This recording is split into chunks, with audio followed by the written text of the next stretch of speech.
Boredom is a vital sign. It tells us what's quietly draining us and reminds us that time is precious. This is something they don't teach you at school. As we grow older, we realize life isn't like the classroom. In school, we were rewarded for doing things perfectly. In real life, the rewards come from creating something new, something unique that the world hasn't seen before. Learning and creating outside of school requires more than just passively absorbing and repeating the data. To truly create, you need curiosity and the ability to look beyond arbitrary boundaries. There are no easy grades, no quick feedback loops telling you are on the right track. It's about cultivating the ability to reflect on yourself, your knowledge, and your skills. But how do we assess our own skills? How do we measure progress when external validation is absent? During my PhD, this was maybe one of the fundamental aspects that I had to overcome: how to deal with uncertainty, both in my research and my life as a PhD student. How to know I am on the right track and how to keep going when experiment after experiment fails. I'm becoming increasingly convinced that although school teaches us a lot, the one fundamental aspect it does not touch upon is how to deal with uncertainty. And uncertainty is the main factor present in our lives as adults. No one has walked the exact road that you are gonna walk on. In this video, I want to discover and explore this topic of uncertainty, how to use uncertainty kind of as a driver to motivate you for scientific research. And I'll frame it in my experience as a PhD student, how I used it to come up with new scientific questions, how I use it for writing up scientific research ideas. And I hope this gives you insight both in the scientific process as well as a roadmap on how to deal with uncertainty in your life. So let's get into it. So the first topic I want to talk about is curiosity as a driver. So in general, I kind of see curiosity having these dual functions, or the dual nature of curiosity. So curiosity is driven by two main forces: the desire to reduce uncertainty, which in some sense is this pragmatic curiosity where you just want to remove uncertainty from your environment, and the pursuit of intrinsic satisfaction tied to anticipating specific outcomes, or intrinsic curiosity. And especially this second kind of curiosity is the one that I find really interesting, because it isn't tied to any outcome per se, but it's just our wanting to find out, wanting to see what happens. And by balancing these two aspects of curiosity, uncertainty reduction, and anticipation of knowledge, curiosity can really become this key driver for decision making. And it explains why people value information not only for its practical purposes, but also for the internal satisfaction of understanding or solving problems. And especially this article, Diverse Motivations on Human Curiosity, talk about this. So definitely read this if you're interested in the general concept of curiosity. But in general, how to use curiosity in your daily life or to find out new scientific topics is really to pay attention to what surprises you and intrigues you, and also to pay attention to what makes you mad or upset. I think especially in scientific research, this for me was really a main driving force. If I realized that something was wrong or I really didn't agree with, that gave me really this curiosity to find out the correct answer. So for curiosity, it's really key to have this reflective approach and to focus on your emotional reactions to certain topics. So for example, whether it's surprise, confusion, or frustration. I think if you really deep dive into these emotions, that's usually where curiosity lies. So I think some people are naturally a little bit more curious, but I also think that most of us as kids were highly curious, and it's more the school system that has tempered this down. And I think to recultivate curiosity is just to get more in tune with these emotions. And for me, this really came about for the first scientific questions that I had. So during my master's thesis, I came across this paper by Martin Dreisler titled "Mnemonic Training Reshapes Brain Networks to Support Superior Memory." And this paper just discusses how mnemonic training can reshape certain brain networks and enhance memory performance. And specifically, it suggests that instead of merely strengthening isolated brain regions, it's really this reorganization of entire brain networks. And I personally found this topic really interesting because at that point in time, I was really interested in superior memory and how we can improve our memory systems. And to see that you could both quantify superior memory in some sense and also really see these differences between a group of controls and a group of superior memory athletes, as they were called, was just really interesting to me. So for me, this was really a pivotal moment because after reading this paper and really deep diving in this topic, I really decided that computational neuroscience was something I both wanted to study for my master's and also something that I wanted to continue continue onwards towards my PhD. So in my scientific career, this was really important. And that kind of brings me on to some practical advice for finding questions on scientific research that could perhaps interest you. And the first is to dive deeper. So really to start by reading authors that you find really interesting. I think a lot of us stay a bit surface level by reading pop science books, which are good to find your first questions maybe, or something that intrigues you. But I would highly encourage you to, if from the pop science books that you enjoy, to look at the back and see the authors that were actually cited. Because often when you read their papers, you actually find out way more than what you would from a general pop science books. And then to really deep dive into those topics, so try to read the recent papers of those authors and see what you find curious or what you find interesting. Also, something to do if you're a scientist like me is to follow well-known scientific journals. I think a lot of us read maybe some scientific news, and I think most of you are interested in science, but I would definitely recommend to also follow scientific journals such as the Nature series, including publications like Nature Mental Health, Nature Communications, etc. And also, if you're curious about where to find the papers, if you don't want to pay, because I highly recommend you not to pay, is to go to bioRxiv, for example. A lot of authors first pre-publish their papers there, and you can kind of find it for free, the non-edited versions. Be aware though that papers on bioRxiv are usually not reviewed, so there can be still some small mistakes in the paper. Also, something else to spark your curiosity, or in general your interest in science, is to talk to scientific experts, of course. So for example, you can go to online talks or attend talks if you have them in your neighborhood. So if you live in a university city, there are usually a lot of scientific talks going around. And also you can engage with scientists usually on Twitter, or now Blue Sky, I think is a little bit better for that, and ask your questions there. And also definitely take advantage of online courses such as Coursera, Neuromatch, etc. And I will put some resources below if you're interested in following some courses on neuroscience, because I quite often get this question, where can I find some more courses on neuroscience? And I've kind of curated, or am curating, a list of courses that I like. So check them out below, and they are all free, I think. And then we come to the second part, and that's to work like a scientist. And I don't only mean this in the way of doing scientific experiments, but also just in general about anything that you're curious about. I think we can really learn something from the scientific process to cultivate our curiosity into something that's useful or beneficial for us. So now that you've identified what problem you want to explore, the next step is to research it, or to question it from as many angles as possible. And when you're just starting out, it's often unclear how to tackle problems you are interested in. This confusion usually comes from two reasons. So one, you lack the necessary knowledge. So if you just don't have the background knowledge to explore the topic further, that's the first problem to solve. Or second, you don't have the tools or the environment to address the process or the question effectively. So the first problem is then knowledge. So I will give you some advice on how to gather knowledge and how to structure it. So in general, if you're lacking the knowledge, I really think it's important to realize that you don't necessarily need a full degree at university to gather the necessary knowledge to start any type of research or any type of question exploring. I think you can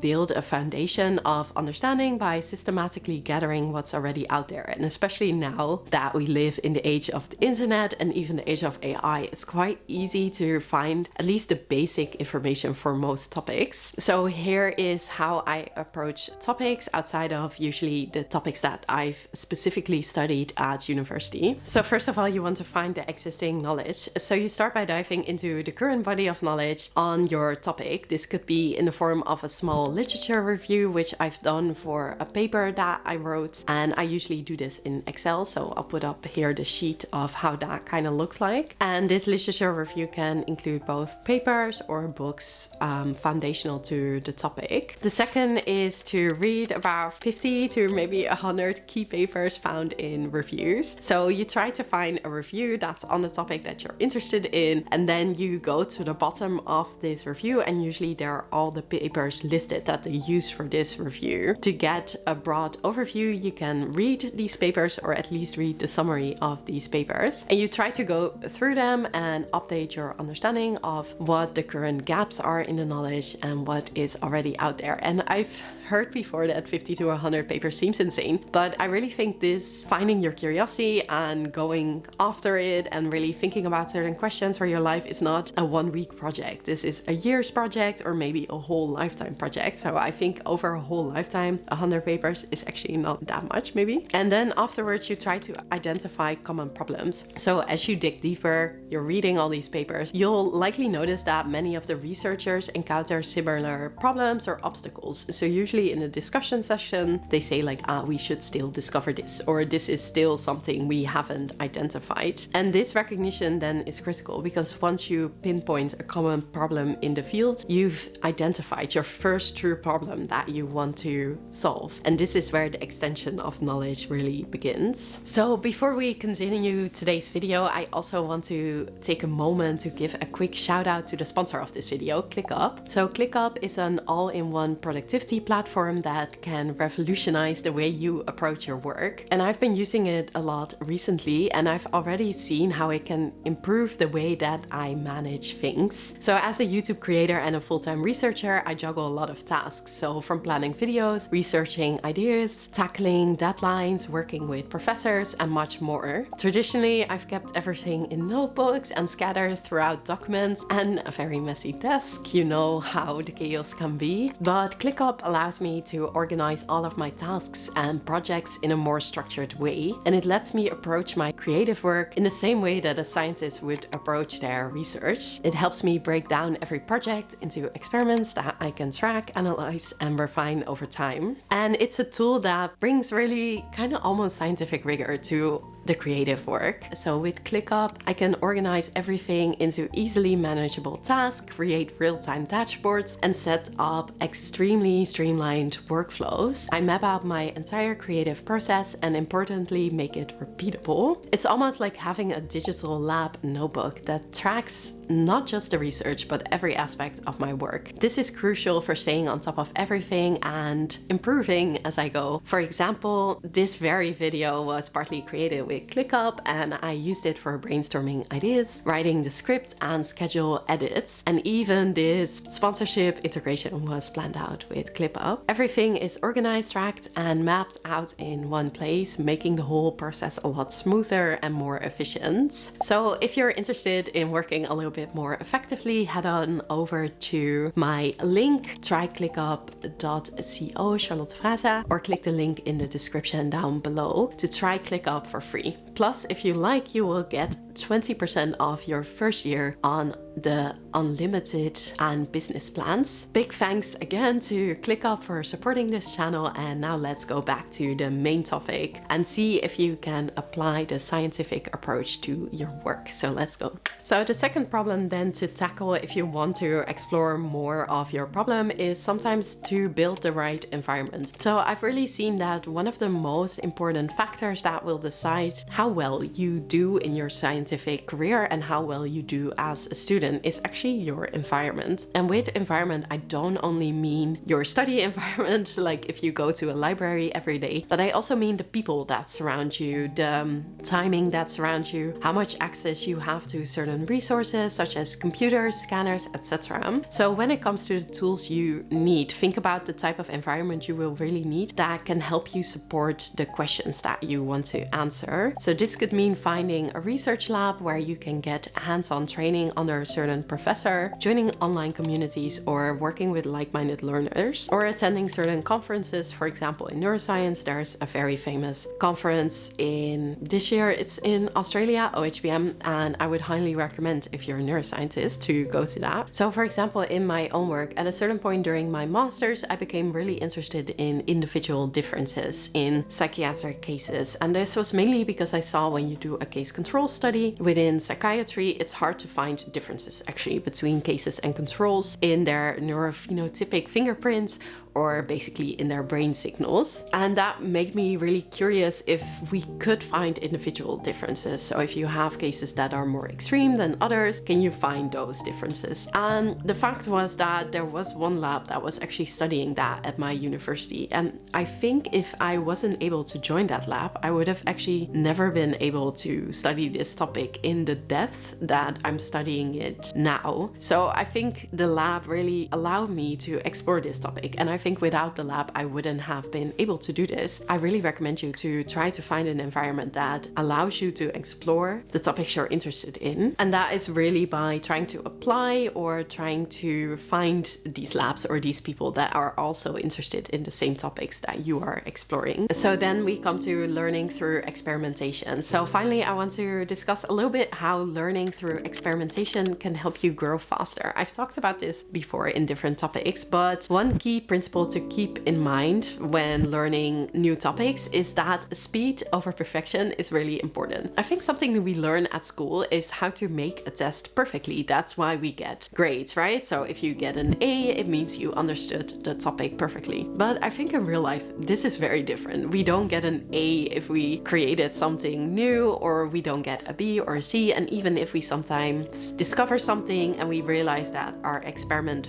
failed, this doesn't mean that the question, the entire research process was a C. It means that maybe you've done everything perfectly, but that actually your question had a negative result, which is still knowledge gathering. And I think this mindset shift is so important as a PhD student, but also as a general person in life. Like, we don't get perfection in life. So some practical advice for learning by experimentation is to break things fast. Don't be afraid to make mistakes quickly and fail quickly. It's all part of the learning process. I think in school we're encouraged to be really slow, to be really meticulous, to memorize everything. But I think in real life it's more important to just try some experiments really fast and see if they perhaps work, and then continue building on that knowledge. Also try multiple techniques or methods. Don't just settle on one approach. In general, in life there's not one technique that will get you the right answer. Experiment with a variety of techniques or methods that you've learned about, because this helps you discover what resonates best with you and maybe yields the best results for your question. And then lastly, speed plus the right resources, which I talked about before. So speed is key, but also finding the right resources for helping you implement your ideas. And once you've got a few techniques in mind, look for ways to execute them effectively and implement them as fast as possible. So then we come to the last chapter, and that's really the scientific mindset. And I've been thinking about this a lot lately. Like, how did science change the way that I approach the world, and how will it change the way that you approach the world as you go more into this scientific exploration? So in general, I think scientists don't stop at consuming. They create a true exploration and experimentation. And this mindset is really essential. So in general, it's not enough to just absorb knowledge. I think it's not enough to just read books and try to memorize everything it's out there. Scientists in general push beyond what is already known and almost destroy some of the known knowledge frameworks out there. And I really encourage you to do the same. Like scientists, whether you're working on a research project or tackling any type of problem that you're interested in, focus on exploring, testing, and experimentation to generate new insights. It's about this proactive pursuit of answers rather than passively consuming information. So for example, there is Leonardo da Vinci, which for me is really a big inspiration for this way of thinking. So it was said that his genius was of the type that we can understand, even take lessons from. It was based on skills we can aspire to improve ourselves, such as curiosity and intense observation. He had an imagination so excitable that it flirted with the edges of fantasy, which is also something we can try to preserve in ourselves and indulge in our children. So he didn't just study the work of others, he built on it. He obsessed and observed the world with a scientific curiosity and constant experimentation. I would really highly recommend you to read the book Leonardo da Vinci by Walter Isaacson if you're interested in the way he looked at the world. But I found it just in general really interesting. So some of the things that he did is he always had this like pocket notebook that he would take little notes on and would reflect on his scientific curiosity. So in general, I also like to take around these little pocket notebooks and